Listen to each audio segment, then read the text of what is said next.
कोई विकल्प नहीं है। अब आपको ही यही कहना पड़ेगा, अब कोई विकल्प नहीं है।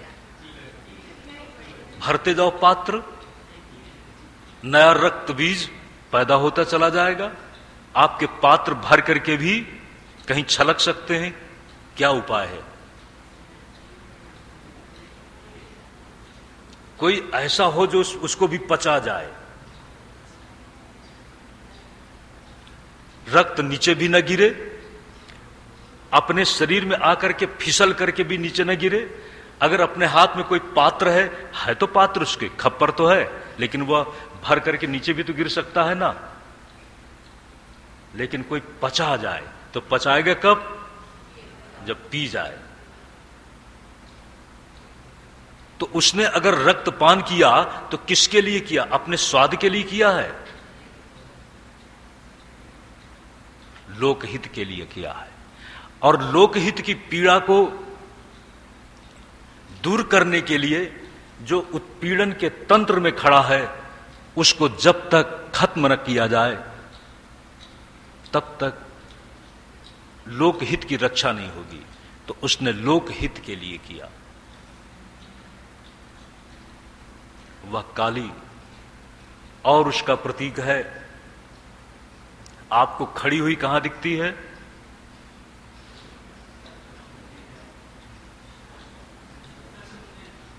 इसीलिए सज्जनों, वो काली जिस समय संसार भी नहीं रहता, संसार बना और संसार की स्थिति, और जब संसार का संहार करना है तो कौन करेंगे?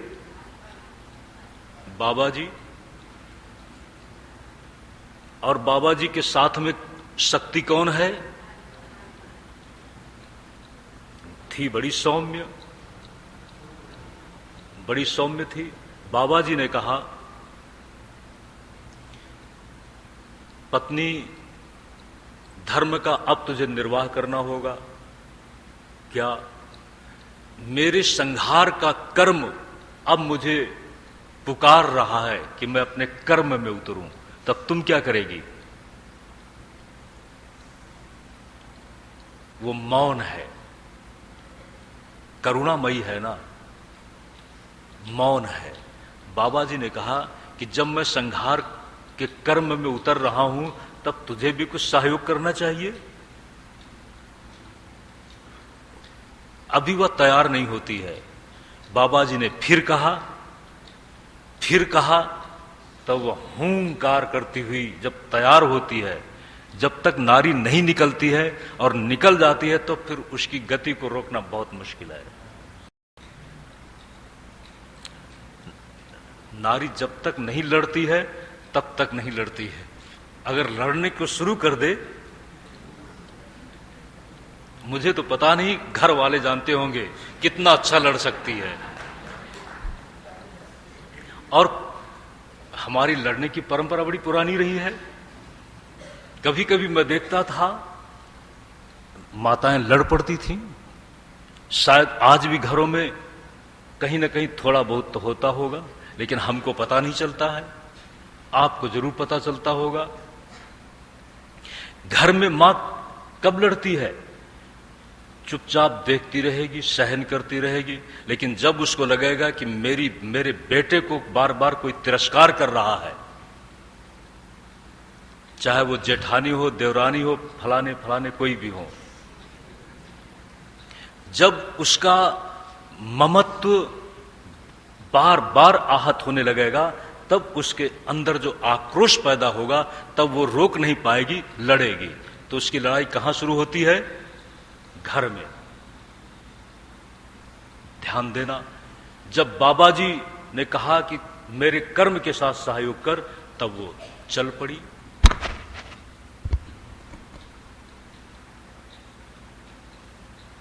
लेकिन ध्यान दो, जब संहार का कर्म पूरा होता है, बाबा जी हमेशा समाधि में बैठे रहते हैं। लेकिन जब उनका कर्म पूरा होता है तो विश्राम करने की इच्छा होगी कि नहीं होगी? समाधि में बैठे हैं, और जब कर्तृत्व कर्म पूरा हो गया तो विश्राम करने लगे, और जब विश्राम करने लगे, हमारी घर की स्वस्थ परंपरा क्या रही है? कल किसी ने प्रश्न किया, लेकिन समय बदल गया है। घर की स्वस्थ परंपरा क्या थी? पत्नी अनुगामिनी हो, अनुगामिनी। तो अनुगामिनी सब जगह हो, हर चरित्र में हो। आइए सज्जनों, सोने में जब पत्नी अनुगामिनी होगी तब वह कैसी होगी? सोने में अगर वह हर चरित्र में पीछे चलने वाली है, तो जब सोने का प्रकरण आएगा, नींद में जाने का प्रकरण आएगा, तब पत्नी का अनुगमन कैसे होगा? बताइए, मेरी बात समझ रहे हैं कि नहीं समझ रहे हैं? सोने में भी तो उसके अनुगमन की व्यवस्था है ना। तो इसका मतलब यह है, जब पति सो गया तो पत्नी उसके बाद सोए। अनुगामिनी तो तभी मानी जाएगी ना कि पति के सोने से पहले ही पत्नी सो जाए। जरा प्रयोग करके देखना। लेकिन मॉडर्न बोलते हैं ना, एडवांस्ड कल्चर है। अब पत्नियां कहती हैं मुझे सुलाओ पहले, और पत्नी भक्त भी यही कहते हैं सो जा पहले तू। नहीं, भारत अपने संबंधों के आदर्श की अपनी एक ऊंचाई रखता रहा है, एक गरिमा रखता रहा है। उसी गरिमा का दर्शन है, बाबा जी अपने कर्म को पूरा करके विश्राम करते हैं। ध्यान देना सज्जनों, शक्ति कभी सोती नहीं है, प्रतीक है। शिवा जब सबका संहार हो गया, पत्नी का स्थान क्या है? पति का घर या पति का हृदय? पत्नी का स्थान कहां है? पति का हृदय। और पति के हृदय में स्थान न हो और घर में बहुत स्थान है, उसको अच्छा लगेगा? तो वह शक्ति जब बाबा जी अपने कर्म को पूरा करके विश्राम करने लगे, तो अपने मूल केंद्र में, पति के हृदय में वह खड़ी हुई दिखती है। यानी अपने आधार में। पत्नी का आधार कौन है? पति। और पति में भी पति की चेतना कहां है? हृदय केंद्र में।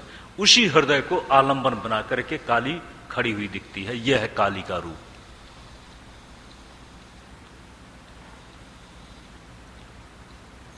परम सुंदरी है। संहार कर्म की व्यवस्था में वो काली काली दिखने लगी। जो सौम्य थी वो बड़ी क्रूर सी दिखने लगी। और जब हिंसा का प्रतिरोध करना है, अनाचार को रोकना है, तो दंड के विधान के अनुसार आपको जब किसी को थप्पड़ लगाना हो तो आपकी शक्ल देखने लायक होगी। अगर आपको थप्पड़ लगाना हो किसी को तो आपकी शक्ल बदल जाएगी, बदल जाएगी। आप सहज नहीं रह सकते। और थप्पड़ लगाना है तो आपको उस तरह का होना ही पड़ेगा। आपका चित्र ले लिया जाए थप्पड़ लगाने के साथ, आपका व्यक्तित्व बदल गया होगा। ध्यान दें, वो महासुंदरी है। लेकिन सुंदरी होने के संदर्भ में ही सृजन है। जब सृजन का समय आता है तब वह परम सुंदरी ललिता के रूप में संसार के सृजन का कारण बन जाती है। और जब सृजन के कर्म में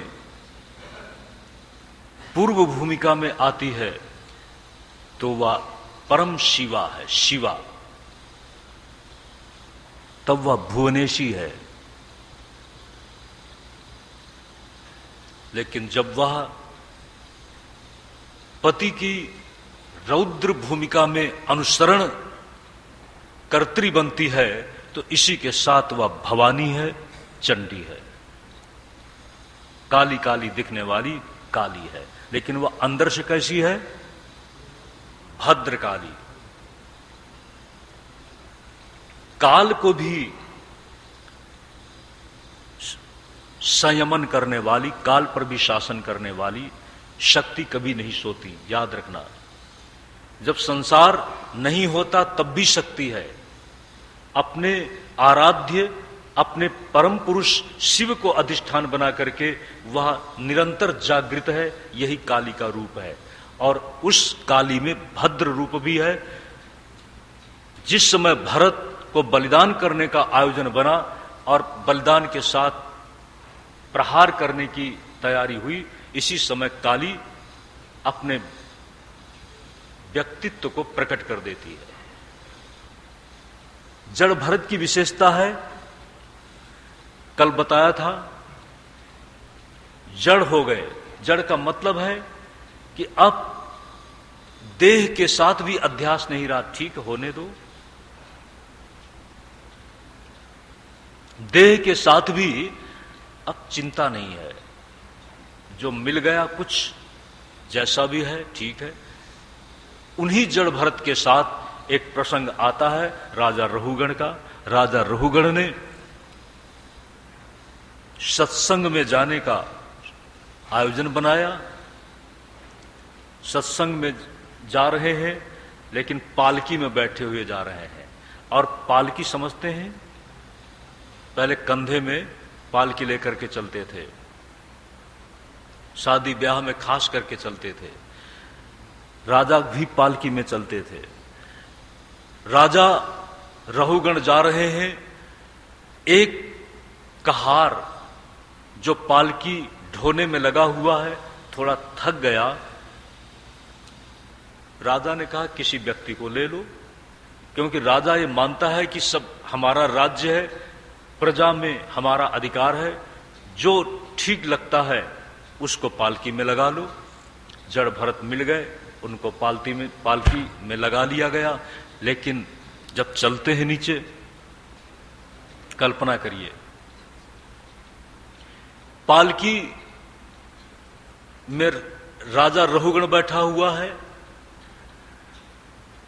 और जड़ भरत पालकी कंधे में रख करके चल रहे हैं। मान लो पालकी लाल रंग की होगी, थोड़ा पीला उसमें कोई नक्काशी होगी, बड़ी सुंदर पालकी है। और दो व्यक्ति आगे, दो व्यक्ति पीछे ढो रहे हैं। लेकिन जड़ भरत ने देखा कि कुछ चींटियां सामने आ रही हैं, तो चींटियों को बचाने के लिए वो उछलने लगे। एक चींटी इधर दिखी, दूसरी उधर दिखी। आप चींटियों की गति को जानते हैं ना? चींटियां जब दौड़ती हैं तो बड़ी तेज दौड़ती हैं। चींटी मतलब कीड़ी, क्या बोलते हैं? भरत ने देखा कि ये चींटियां इधर से उधर गई, तो इनको कैसे बचाओ। बचाने की प्रक्रिया में वो थोड़ा उछल करके चलने लगे। इधर उछलते हैं और उधर रहुगण भी उछलता है, पालकी के अंदर वो उछलने लगा। आपकी मोटर अगर स्पीड ब्रेकर आता है ना, तो आपको पता है, कभी उछले हैं आप मोटर में बैठे हुए हैं और ड्राइवर को ख्याल न रहे, स्पीड ब्रेकर आ जाए और उसको ख्याल न रहे, ब्रेक समय पर लगाए नहीं, तो आप अगर मोटर के अंदर बैठे हैं और मोटर उछली तो आप उछलेंगे कि नहीं उछलेंगे?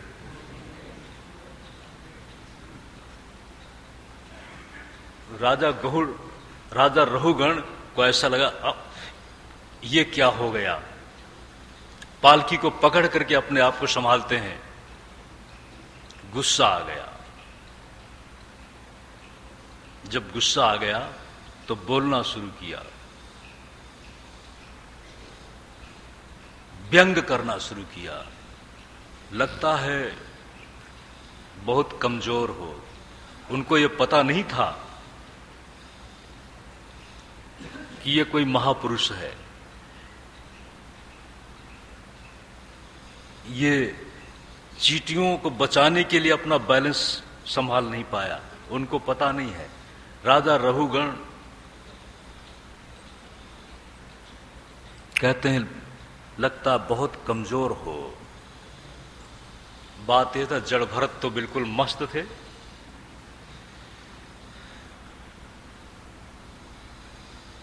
शरीर से भी हृष्ट पुष्ट थे, बड़ा व्यंग किया है। उस व्यंग के साथ जड़ भरत ने बोलना शुरू किया है। किसी ने आहत कर दिया। ध्यान देना सज्जनों, महात्मा के पास कभी कोई जाता है तो कभी प्रश्न करता है कि कुछ अच्छी बातें बताएं। महात्मा कहते हैं देखो, बड़ी अच्छी बात किसी महात्मा ने कहा, हम लोग ढोल जैसे होते हैं। ढोल ढोल को जब तक पीटा नहीं जाता तब तक कोई आवाज नहीं निकलती। महात्मा बैठा हुआ है, उससे आप ये उम्मीद करें कि ये बोलने लगेगा तो आप धोखे में रह जाएंगे। जो बहुत अपने आप बोलता है उसके बोलने का महत्व नहीं होगा, और जो किसी की जरूरत के साथ बोलता है उसके बोल का महत्व हो जाता है। इसलिए महात्मा कभी बिना महत्व के नहीं बोलते, महत्व की दृष्टि रखते हैं, महत्व के बोल बोलते हैं और महत्व की दिशा में चलते हैं, इसीलिए वे महात्मा है।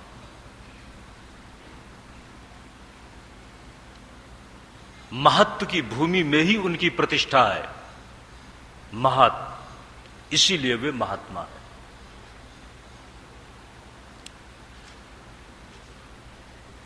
जब राजा रहुगण छेड़ देते हैं तो इसी के साथ वह बोलना शुरू कर देते हैं। जब बोलते हैं तब राजा रहुगण को लगता है कि यह तो कोई महापुरुष है। उसी व्याख्यान और बोल की परंपरा में उन्होंने संसार के सत्य का निरूपण किया है, संसार को भवाटवी के रूप में बताया है। ये संसार एक जंगल है, जंगल में आप जा रहे हैं तो कहीं वहां पर हिंसक जानवरों का डर है, कहीं पर लुटेरों का डर है। कहते हैं कौन है लुटेरे? 6 लुटेरे हैं, काम, क्रोध, लोभ, मोह, मद, मत्सर आदि। संक्षेप में चर्चा कर रहे हैं। संसार एक जंगल की तरह से है, लेकिन आपको पता है जब भी किसी महात्मा की यात्रा शुरुआत हुई है तो जंगल को लक्ष्य बना करके हुई है। सन्यास की उस अंतिम कक्षा में जाने के लिए वानप्रस्थ व्यवस्था द्वार थी। वानप्रस्थ का मतलब था जो अब वन की तरफ प्रस्थान करने की व्यवस्था है। तो जब महात्मा चला है तो वह जंगल की तरफ चला है। तो जंगल में क्या उसे लूट नहीं लेगा कोई? महात्मा को खोजना हो, महात्मा को पाना हो तो कहते हैं चलो जंगल। अब तो सज्जनों जंगल ही कटने लगे। आप जिस जगह पर बैठे हैं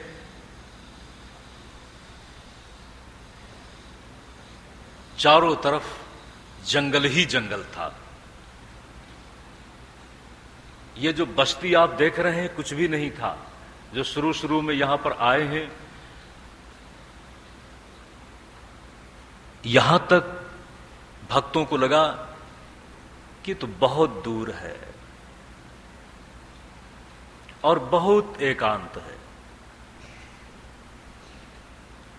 जो शकलों में रहने के आदती हो चुके हैं सज्जनों, जो लोगों के बीच में रहने के आदती हो चुके हैं, वो लोगों के बिना नहीं रह सकते। जो संबंधों के बंधन में चलने के आदती हो चुके हैं, उन्हें संबंध के बिना बड़ी व्यग्रता होने लगती है। तो शुरू शुरू में ऐसा हुआ कि यहां आने वालों ने कहा बहुत दूर